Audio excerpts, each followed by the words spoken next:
sexta-feira, nos trazer algumas informações com relação a esta questão, esta pauta lá da capital, e também repercutimos as novas regras do distanciamento controlado, né, que o Estado do Rio Grande do Sul, na verdade, ainda não oficializou, né? Já vazou pela imprensa aí algumas informações com relação a como vai ser esse novo modelo, né, que deve ser um modelo em que os municípios deverão ter uma autonomia maior, inclusive no regramento nas atividades econômicas, né? Mas isso ainda não foi oficializado pela informação que eu tenho. Talvez até já tenha sido nos últimos momentos, eu não estou sabendo.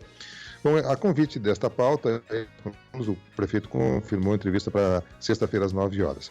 Mas ontem nós tivemos a informação por parte da assessoria de imprensa que o senhor prefeito solicitou uma coletiva às 10 horas da manhã para tratar da pauta de Porto Alegre, né? Então, portanto, vamos só tratar superficialmente desse assunto, uma vez que ele estará às 10 horas oficialmente, falando em nome do município, aí em coletiva, dando detalhes com relação a essa questão tratada lá na capital.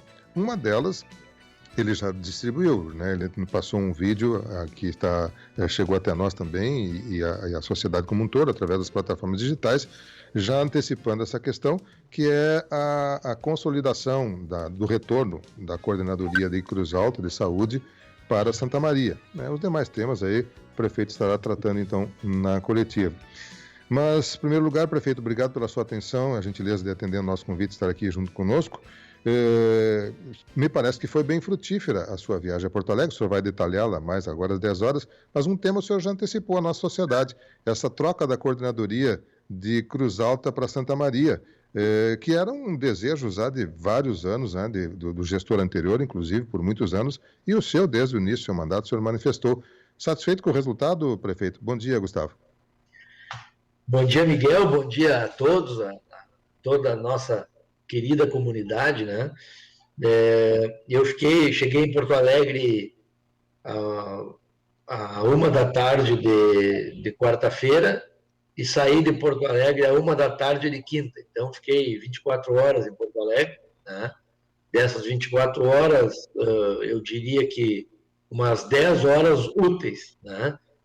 E nessas 10 horas, tenho a grata satisfação de ter concretizado aí várias, como eu sempre digo aqui, né, eu não prometo, eu não falo informações pela metade, né, eu deixo para divulgá-las quando elas estão conclusas, né. Então, ontem eu consegui concluir uma série de tratativas e é por isso que eu solicitei essa coletiva, até porque aí a gente fala para toda a imprensa no mesmo momento, né? E em função da agenda aqui, que está bem corrida.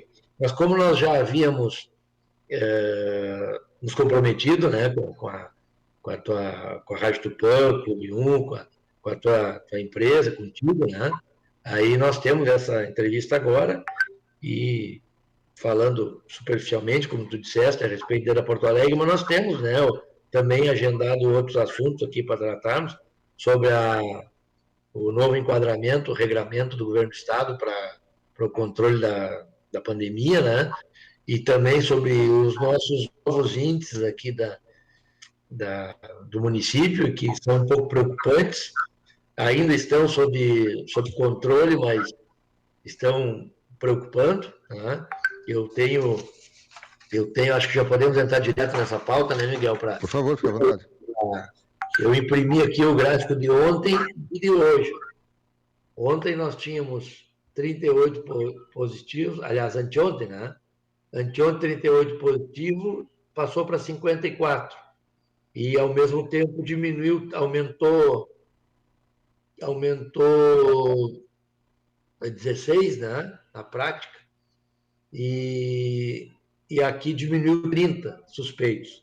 Mas significa que praticamente 50% desses suspeitos confirmaram, né? A grosso modo. Claro que tem outras variáveis que influenciam nisso, tem os testes do dia, os testes rápidos, enfim. Mas isso, de certa forma, é preocupante, né? Porque abre mais uma vez, acende uma luz vermelha aí para as medidas. Eu não convoquei reunião do COI para hoje, até por causa dessas agendas, mas seguramente, início da semana que vem, talvez terça, a gente tem que convocar o COI. Vamos ver o que acontece no boletim de segunda. Eu não gosto de fazer reunião do COI na segunda, porque nós ainda não temos o reflexo do final de semana, né? Que geralmente tem um somatório maior de final de semana, envolve 3 dias. Mas dizer que a terceira onda é uma realidade, vários municípios já estão acometidos aí de índices crescentes, já, eu diria, fora do controle, né? Nós, felizmente, aqui, pelas medidas adotadas, nós não estamos nessa situação, mas é importante a comunidade saber que nada impede de que essa terceira onda venha para Tupã-Sinetã. Então, muita cautela, muita responsabilidade individual, né? Eu vi ontem muitas pessoas se queixando na demora da vinda dos resultados, e isso é algo grave que eu considero, porque no momento em que um suspeito demora para ser confirmado, ele pode relaxar aquele primeiro período em 2 sentidos. Primeiro, relaxar pelo tratamento, né? Ele pode achar que ainda não precisa ser tratado, ele eventualmente pode não querer o tratamento precoce, e isso está diretamente relacionado ao posterior agravamento do caso, né? E o segundo ponto é que, enquanto ele não é confirmado, ele pode achar que está tudo bem e sair contaminando outras pessoas. Então, são 2 situações que são muito prejudicadas pela demora do resultado dos exames, né? Então, isso nos preocupa bastante. Mas, enfim, eu acho que o momento é de renovar, de trazer, lembrar das pessoas o que eu sempre digo. Essa é uma doença aparentemente gravíssima e de controle praticamente impossível, se nós pensarmos nela como algo global, né? Mas não. Essa é uma doença que, se cada um de nós nos comprometermos a não contrairmos a doença ou não transmitirmos a doença por 15 dias, extingue-se o vírus. Então, isso é uma responsabilidade de cada um. O que eu quero dizer? Se nós ainda temos o vírus em Tupã, é pela irresponsabilidade dessas pessoas que não se cuidaram e pegaram o vírus, e das pessoas que transmitiram para outras pessoas o vírus, né? Então, isso é que nós temos que ter muito, muito presente, assim. Temos que ter responsabilidade, porque senão nós vamos comprometer a saúde da nossa família, dos nossos amigos, vamos comprometer o retorno às aulas, vamos comprometer, eventualmente, a sobrevivência do nosso comércio, vamos comprometer a geração de emprego e renda no município, e nós não podemos incorrer nesses problemas. Nós temos que ter muito bom senso, muita responsabilidade, saber que se hoje nós temos liberdade em Tupã-Sinetã, é porque nós conquistamos essa liberdade. E nós temos que preservar essa liberdade. E se preserva a liberdade com responsabilidade. Isso é importante ficar claro, Miguel. Perfeito. Bom, também uma das pautas que nós havíamos solicitado para o senhor repercutir, ainda nós não temos oficialmente lançado pelo governo do estado o novo modelo para distanciamento controlado, né? Vai ser substituído o sistema de bandeiras por um novo conjunto de indicadores de risco de contaminação da Covid-19. A priori, a informação que já vazou pela imprensa dá conta de que esse novo modelo tira as amarras da atividade econômica e concede uma maior autonomia aos municípios. Se consolidando isso, prefeito, o senhor já estabeleceu algumas regras, a forma como vai ser feito, quem vai estabelecer, é o senhor, é uma equipe, como é que vai funcionar quando mudar essa forma do distanciamento controlado? Nós temos aqui já o material, né, que o governo do estado publicou, são, não sei aqui quantas páginas, mas mais de 10 páginas, né, que fala superficialmente, né, como tu mesmo disseste, não, ele fala muito aqui, tem um material amplo, né, fala em diretrizes gerais, diretrizes específicas, ele fala muito, mas não diz muito, né? Então, a gente sabe que a tendência do governador finalmente, né, finalmente diminuir essa necessidade de protagonismo da crise para o governo do Estado e passar mais aos municípios, dar mais autonomia aos municípios. Isso, para nós, é muito importante.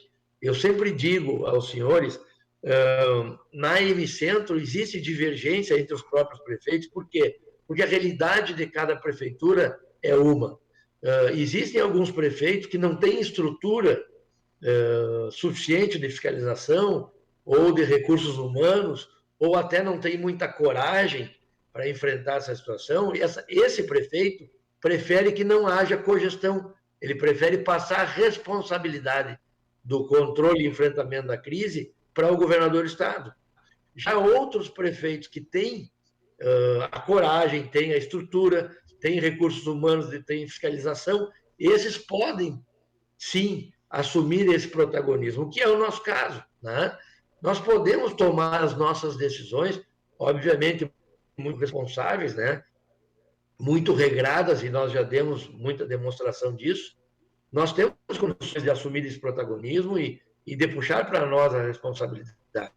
E a comunidade de Tupã já está demonstrando, na sua ampla maioria, maturidade para isso, né?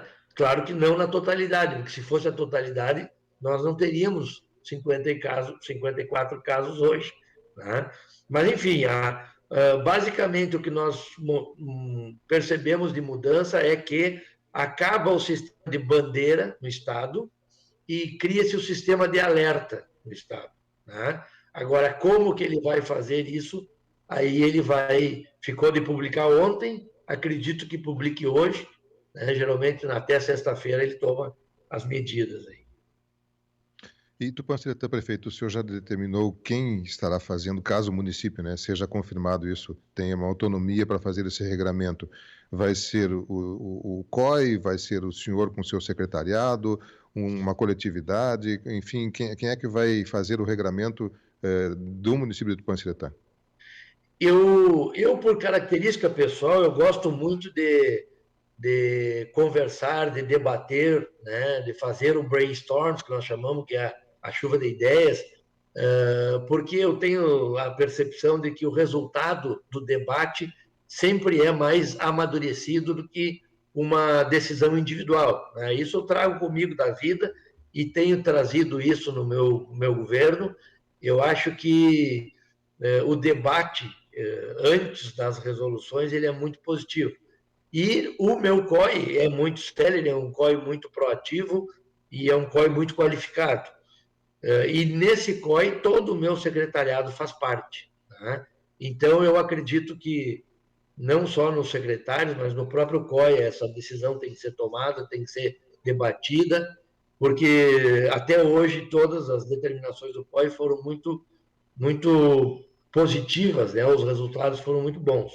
Nós nunca tomamos nenhuma atitude, nem nesse governo, nem no governo anterior, que o COI fosse contra o bom senso, contra a lógica e contra as determinações técnicas, e isso foi o grande responsável pelo enfrentamento, né, pelo sucesso do enfrentamento ao Covid. O mérito não é do prefeito, o mérito é de um grupo que está à frente a esse enfrentamento aí. Bem, nós temos várias questões aqui que estão chegando dos ouvintes aqui, né? Algumas relacionadas aí com talvez questões lá de Porto Alegre. Vamos aguardar o seu pronunciamento, que talvez o senhor coloque também.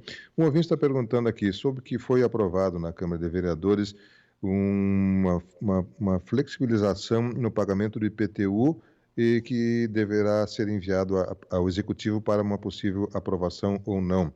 O senhor já recebeu esse projeto, prefeito? Eu acredito que já esteja aqui, sim, né? Essa proposta ela é muito interessante, né? Isso aí dá um pulmão, dá um fôlego a muitas pessoas, né? Nós não estamos, o executivo não tem dinheiro sobrando, o executivo não tem geração de divisas, nós não temos máquina de fazer dinheiro, né? Quem sustenta o executivo, o legislativo, são os tributos, né? Sejam municipais, estaduais ou federais, mas a gente sabe que por mais que se tenha a necessidade de tirar o pé do acelerador nos nossos investimentos e auxiliar a sobrevivência, né, dos munícipes, a gente, por razões óbvias, sempre irá primar pelo bem dos nossos munícipes, né? Embora que eles saibam que isso reflete numa desaceleração do desenvolvimento do nosso município. Bem, ontem, após o senhor divulgar o seu vídeo aí anunciando a troca da coordenadoria de Cruz Alta para Santa Maria, também houve a divulgação de um vídeo por parte do ex-vice-prefeito, na época vice-prefeito, quando foi feita essa troca da coordenadoria, o Cristiano Aquino, desejando sucesso nessa troca, mas questionando um termo que o senhor usou, que o senhor teria colocado que a coordenadoria teria sido vendida, né? E ele questionou esse termo. Esse termo o senhor colocou no seu vídeo, com que intenção, com que colocação que o senhor fez ele, prefeito? Eu não, sinceramente, Miguel, eu não entro muito nessas polêmicas, né? A gente aqui tem uma atividade tão corrida, que nos absorve tanto, né? Me falaram alguma coisa sobre isso. Eu acho que se existe essa necessidade de esclarecimento, que se eventualmente, em primeiro lugar, eu não falei nada especificamente de ninguém, né? Segundo lugar, se alguém eventualmente se sentiu encaixado em alguma colocação minha, que tome as medidas que julgar cabíveis, né? E que até acho isso muito interessante, concordo plenamente, porque isso trará à tona várias outras coisas que precisam vir à tona, né? E eu acho que isso é interessante. É como eu falei, quanto mais debate, mais amadurecimento e mais esclarecimento à comunidade, né? Mas eu não entro em polêmica. Eu estou focado em projeto, eu estou focado em melhorias, em desenvolvimento. Foi para isso que eu vim aqui, para esses 4 anos à frente do executivo, e seguirei forte nisso. Não entrarei aí nessa banda B da política aí. Não. Bem, bom, estamos ansiosos para sabermos os resultados da agenda em Porto Alegre, além dessa questão da coordenadoria. O senhor tem vários outros assuntos que estará nos trazendo logo mais às 10 horas, então, na entrevista coletiva. Quero novamente agradecer a sua atenção conosco, atendendo o nosso convite que fizemos aí na terça-feira para o senhor trazer essas repercussões. Vamos aguardar as outras informações e, como sempre, deixamos o nosso microfone à sua disposição. Se algo mais o senhor gostaria de colocar aí em nome da municipalidade nesse momento, se não, as suas despedidas momentâneas, porque daqui a pouquinho estaremos lhe ouvindo novamente. Mas, prefeito, mais algum detalhe da nossa comunidade, por favor, fique à vontade. É dizer que a gente não está podendo fazer mais, porque nós não estamos conseguindo sair, né, de Tupã. As minhas idas a Porto Alegre têm sido pequenas, né, rápidas, em função de eu não querer me distanciar muito dessa situação atual aqui que nós estamos vivendo, que não é tão atual, já vem de um ano, né? Mas ainda não consegui ir a Brasília. Eu tenho certeza que a hora que eu passar aí 3, 4 dias em Brasília, muitas coisas virão para Tupã, e eu tenho certeza disso, né? Então, nós estamos sendo prejudicados pelo cenário pandêmico, mas mesmo assim eu tenho convicção de que Tupã está tendo ganhos, está tendo os investimentos que merece. Eu, quando vou articular algo com algum político, com algum órgão, entidade, instituição, em instâncias superiores, eu não vou mendigar, né? Eu vou impor um feedback, né? Um retorno de algo que nós merecemos, que nós fizemos por merecer. Tupanciretã é um município importantíssimo, é o maior PIB agropecuário do estado, é o maior produtor de soja do sul do país. Tupanciretã é um produtor de mentes brilhantes. Nós temos aqui vários tupanciretanenses que tiveram grandes destaques além fronteiras, e eu quero sim criar a realidade aqui em Tupanciretã que permita com que essas mentes brilhantes fiquem aqui, deem retorno aqui, produzam aqui e nos ajudem a melhorar cada vez mais o nosso município. Então, essa é a função de um bom gestor, é nisso que nós estamos focados e é assim que nós seguiremos. Muito obrigado pela oportunidade. Nós que agradecemos. Prefeito, só um detalhe, uma ouvinte aqui levantou uma questão que me pareceu interessante, já que essa questão da coordenadoria já foi divulgada. Ela disse que faz um tratamento prolongado, a longo tempo, na região de Cruz Alta, né? Coisa de 5 anos. Mudando a coordenadoria, ela precisará mudar esse tratamento para Santa Maria? Essa questão prática já foi definida alguma coisa sobre isso, prefeito? Nós estamos articulando, né, a partir de ontem mesmo, já de maneira muito rápida, já articulando como que ficarão as referências. Né? Já tem uma equipe trabalhando nisso, junto ao governo do Estado, equipe muito ágil. O quanto antes, isso já foi publicado no oficial do Estado, né? O quanto antes isso será estabelecido. Eu diria assim que possivelmente mude, mas não necessariamente mude. Né? Haverá a possibilidade dela continuar como está. Nós temos ainda na saúde, felizmente, outros mecanismos que podem ser adotados dentro, obviamente, da nossa responsabilidade fiscal, dos 15% da saúde. Nós temos aí consórcios que nos permitem comprarmos, né, tratamentos, medicamentos, cirurgias, serviços, prestação de serviço de uma maneira geral. Inclusive, agora, o Comar já está desenvolvendo uma usina asfáltica, que eu já estou na fila. Né? Ótimo. Se não me engano, sou o 7º município na fila de espera para a prestação de serviço. Então, nós temos mecanismos aí que permite auxiliarmos a comunidade de alguma maneira. Obviamente, né, dentro da responsabilidade fiscal, nós faremos isso e ela pode ficar tranquila que enquanto nós estivermos aqui na prefeitura, não tem ninguém desamparado. Um abraço, prefeito. Até daqui a pouco, então. Um abraço a todos. 9h34, Gustavo Herter Terra, prefeito municipal, a nosso convite, né, trazendo uma